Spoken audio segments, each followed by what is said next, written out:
ಬಹಳ ಕುಮಾರಸ್ವಾಮಿ ಅವ್ರನ್ನ ಬಹಳ ಹತ್ರದಲ್ಲಿ ನೋಡಿದ್ರು ನಾನು. 24 ಗಂಟೆಯಲ್ಲಿ 16 ಗಂಟೆ ನನ್ನ ಜೊತೆ ಇರೋ ನನ್ನ ಹೆಂಗ್ ಉಪಯೋಗಿಸ್ಕೊಟ್ರು ನಾನು ನಿಮ್ ಮುಂದೆ ಹೇಳಕ್ ಬಯಸಲ್ಲ. ನಾನು ಅದು ಕುಮಾರಸ್ವಾಮಿ ಏನಂತ ನಂಗೆ ಚೆನ್ನಾಗಿ ಗೊತ್ತಿದೆ. ಕುಮಾರಸ್ವಾಮಿ ಏನಂತ ನಂಗೆ ಚೆನ್ನಾಗಿ ಗೊತ್ತಿದೆ. ಕುಮಾರಸ್ವಾಮಿಗೆ ಒಂದು ಸವಾಲನ್ನ ಕೇಳಕ್ ಬಯಸ್ತೀನಿ ನಾನು. ಇವತ್ತು ಕುಮಾರಸ್ವಾಮಿ ನಾನು ಬಹಳ ಸತ್ಯ ಹರಿಶ್ಚಂದ್ರ ಅಂತ ಮಾತಾಡ್ತಾರಲ್ಲ ಸ್ವಾಮಿ. ಇವತ್ತು ಡಿ ಕೆ ಶಿವಕುಮಾರ್ ಸಾಹೇಬ್ರೆ ಕುಮಾರಸ್ವಾಮಿ ಅವರು ಬಹಳ ಸತ್ಯ ಹರಿಶ್ಚಂದ್ರ ಅಂತ ಮಾತಾಡ್ತಾರೆ ಸರ್. ಇವತ್ತು ಕುಮಾರಸ್ವಾಮಿಗೆ ನಾನು ರಾಮನಗರ ಒಂದು ಸವಾಲ್ ಸರ್. 2004 ಅವ್ರ ಅಫಿಡವಿಟ್ ಅಲ್ಲಿ ಕೊಟ್ಟಿರೋದು ಎಷ್ಟು ಘೋಷಣೆ ಮಾಡಿದ್ದಾರೆ. ಇವತ್ತು ಅಫಿಡವಿಟ್ 23 ಎಷ್ಟಿದೆ ಅಂತ ಅವ್ರು ಹೇಳ್ಬೇಕಾಗ್ತದೆ. 2004 ಇನ್ಕಮ್ ಟ್ಯಾಕ್ಸ್ ನಿಲ್ ಪೇವರ್ ಇವತ್ತೆಷ್ಟಿದೆ? 1800 ಕೋಟಿ ತೋರಿಸ್ಕೊಂಡಿದೆ. ಕುಮಾರಸ್ವಾಮಿ ಅವರೇ, ಎಲ್ಲಿಂದ ಬಂದು ನೀವು ರೈತರ ಮಕ್ಕಳು? ಎಲ್ಲಿಂದ ಬಂತು ಸ್ವಾಮಿ? ಮಾತಾಡ ಡಿ ಕೆ ಶಿವಕುಮಾರ್, ಮಾತಾಡ ಸುರೇಶ್ ಅವರು. ನಿಮ್ಗೆ ಎಲ್ಲಿಂದ ಬಂತು ಸ್ವಾಮಿ? ಯಾರು ಕೊಟ್ಟರು ನಿಮ್ಗೆ ದುಡ್ಡು? ಎಲ್ಲಿಂದ ಬಂತು? 1800 ಕೋಟಿ ಇವತ್ತು ಡಿಕ್ಲೇರ್ ಮಾಡ್ಕೊಂಡಿದ್ದೀರಾ? ನಂದು ನೋಡಿ, ಆ ಕಾಲದಲ್ಲಿ ನಾನು ಏನ್ ಡಿಕ್ಲೇರ್ ಮಾಡ್ಕೊಂಡಿದ್ದೀನಿ, ಇವತ್ತು ಅಷ್ಟಿಗೆ ಇದೆ. ಒಂದ್ ಮನೆ ಬಿಟ್ಟು ಏನಿಲ್ಲ ಕುಮಾರಸ್ವಾಮಿ ಅವರೇ. ನೀವ್ ಏನೇನ್ ಮಾಡ್ಕೊಂಡಿದ್ದೀರಾ, ಹೆಂಗ್ ಇದ್ ಮಾಡ್ಕೊಂಡಿದ್ದೀರಾ ಎಲ್ಲ ನನ್ ಚೆನ್ನಾಗಿ ಗೊತ್ತಿದೆ. ನೀ ಜನಗಳಿಗೆ ಉತ್ತರ ಕೊಡ್ಬೇಕಾಗ್ತದೆ. ಮಾತಾಡ್ರೆ ಡಿ ಕೆ ಶಿವಕುಮಾರ್ ಸ್ವಾಮಿ, ನಿಮ್ದು ಹೇಳಿ ಮತ್ತೆ 1800 ಚಿಲ್ಲರೆ ಕೋಟಿ ಹೆಂಗ್ ಬಂದಿದೆ ನೀವ್ ಹೇಳ್ಬೇಕಾಗ್ತದೆ. ದಯಮಾಡಿ ಜನ ಇದೆಲ್ಲ ಅರ್ಥ ಮಾಡ್ಕೊಂಡು ಅವ್ರ ಬರೀ ನಾಟಕ, ಅವ್ರಿಗೆ ಸಹಿಸಕ್ ಸಾಧ್ಯ ಆಗ್ತಾ ಇಲ್ಲ.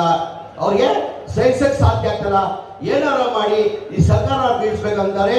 ಈ ಜನದಲ್ಲಿ ನಿಮ್ ಸರ್ಕಾರ ಇದು ಬೀಳ್ಸಕ್ ಸಾಧ್ಯ ಆಗಲ್ಲ ಕುಮಾರಸ್ವಾಮಿ ಅವ್ರಿಗೆ. ಅದೆಲ್ಲ ಹಳೆ ಆಟ ನಿಮ್ದು. ಈ ಆಟ ನಡೆಯಲ್ಲ. ಡಿ ಕೆ ಶಿವಕುಮಾರ್ ಸಾಹೇಬರು ಸಿದ್ದರಾಮಯ್ಯ ಅವರು ಬಹಳ ಬಿಗಿಯಾಗಿದ್ದಾರೆ. ಏನೇನು ಮಾಡೋಕ್ಕಾಗಿಲ್ಲ. ಅವ್ರು ಮಾತ್ರ ಅಲ್ಲ, ನಾವೆಲ್ಲ ಇದ್ದೀವಿ. ನಾವೆಲ್ಲ ಡಿ ಕೆ ಶಿವಕುಮಾರ್ ಸಾಹೇಬರು ಸಿದ್ದರಾಮಯ್ಯ ಜೊತೆವಿ. ಕರ್ನಾಟಕ ರಾಜ್ಯ ಜನತೆ ಅವ್ರ ಜೊತೆ ಇದ್ದಾರೆ. ದಯಮಾಡಿ ಅರ್ಥ ಮಾಡ್ಕೊಳ್ಬೇಕು. ಎಲ್ಲೋ ಒಂದ್ ಕಡೆ ನಾನು ಹೇಳಿದೆ, ಅದಕ್ಕಿಂತ ಮುಂಚೆ ನಾವು ಬಹಳ ನಿರೀಕ್ಷೆ ಇಟ್ಕೊಂಡಿದ್ವಿ. ನಾವು 18 ಸೀಟಿಂದ 20 ಸೀಟ್ ಗೆಲ್ತೀವಿ ಅಂತ. ನಾನು ಎಲ್ಲರಿಗಿಂತ ಬೇಜಾರಾಗಿದ್ದು ಯಾವ ಗೆಲ್ತೀವಿ ಅವ್ರು ಸೋತೀವಿ ಅಂತಲ್ಲ. ರಾಮನಗರಲ್ಲಿ ಡಿ ಕೆ ಸುರೇಶ್ ಅವರು ಸೋತಿದ್ದ ಬಹಳ ನೋವಾಗಿದೆ. ನಾನು ಸೋತಂಗಾಯ್ತದು. ಏನಕ್ಕಂದ್ರೆ ಡಿ ಕೆ ಸುರೇಶ್ ಅವ್ರನ್ನ ಬಹಳ ಹತ್ರದಲ್ಲಿ ನಾನು ನೋಡಿದ್ದೀನಿ. ನನ್ನ ಅನ್ಸಿಗೆ ಇಡೀ ದೇಶದಲ್ಲಿ ಯಾರನ್ನ MP ಹಗಲು ರಾತ್ರಿ ಯಾರನ್ನ ಕೆಲಸ ಮಾಡ್ತಾರಂದ್ರೆ ಒಬ್ಬನೇ ವ್ಯಕ್ತಿ. ಇವತ್ತು ನಾವು ಏಕೆ ಮಾಡ್ಕೊಂಡಿದ್ದೀರಾ? ಎಲ್ಲಿದ್ದಾರೆ ಸ್ವಾಮಿ ಅವರು? ಎಲ್ಲಿದ್ದಾರೆ ನೋಡಕ್ ಸಾಧ್ಯನಾ? ಯಾವ್ದಾರ ಒಂದು ತಾಲೂಕಿಗೆ ಹೇಳ್ತಾ ಇದ್ರು, ಬಾಲಣ್ಣ ಪುಟ್ಟಣ್ಣ ಅವರು, ಬಹಳ ಜನ MLA ರಾಜಣ್ಣ ಅವರೆಲ್ಲ ಯಾವಾಗ ಹೇಳ್ತಾರೆ ಸರ್ ಏನ್ ಸರ್ MP ಸರ್, ಅವ್ನಿಗೆ ಒಂದಿನ ರೆಸ್ಟ್ ಆದ್ರೂ ಬೇಡ ಸರ್. ಸಂಡೇ ಆದ್ರೂ ಅಧಿಕಾರಿಗಳು ಸಂಡೇ ಆದ್ರೂ ರೆಸ್ಟ್ ಮಾಡ್ತಾರೆ ಸರ್. ಪಾಪ ಇವನ್ಗೆ ಸಂಡೇನೂ ರೆಸ್ಟ್ ಇಲ್ಲ. ಯಾವ್ದನ ಒಂದು ತಾಲೂಕನ್ನ ಹಾಕೊಂಡು ಬೆಳಗಿಂದ ಸಂಜೆವರೆಗೂ 9 ಗಂಟೆ ಹೊಟ್ರೆ ರಾತ್ರಿ 9 ಗಂಟೆಗೆ ಮನೆಗೆ ಹೋಗ್ತಾರೆ ಸರ್. ನಮ್ಗೆಲ್ಲ ಕಾಟ ಕೊಡ್ತಾವ್ರ ಸರ್ ಅಂದ್ರು. ಅಂತ ಕೆಲಸ ಅವ್ರು ಮಾಡೋರ್ನ ತಾವು ಇವತ್ತು ಸೋಲ್ಸಿದ್ದೀರಾ. ಇವತ್ತು ಆಯ್ತು, ಆಯ್ಕೆ ಮಾಡ್ಕೊಂಡಿದ್ದೀರಾ. ಎಷ್ಟು ದಿನ ಎಷ್ಟು ಸತಿ ನೋಡಿದ್ರಪ್ಪ ಅವನ್ನ? ಎಷ್ಟು ಸತಿ ನೋಡಿದಿರಾ? ನೋಡಕ್ ಸಾಧ್ಯನಾ?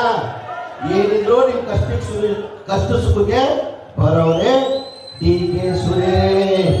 ಇದೆಲ್ಲ ತಾವು ಅರ್ಥ ಮಾಡ್ಕೊಂಡು ಸಮಯ ಇನ್ನು ಕಾಣಲಿಕ್ಕೆ ಬಹಳ ಕಾತ್ರಿಂದ ನಮ್ಮ ನಾಯಕರಾದಂತ ಶಿವಕುಮಾರ್ ಸಾಹೇಬರು ಮಾತು ಕೇಳ್ಬೇಕಂತ ತಾವು ಕಾತ್ರಿಂದ ಹಾಗಾಗಿ ಹೆಚ್ಚಾಗಿ ಮಾತಾಡೋಲ್ಲ.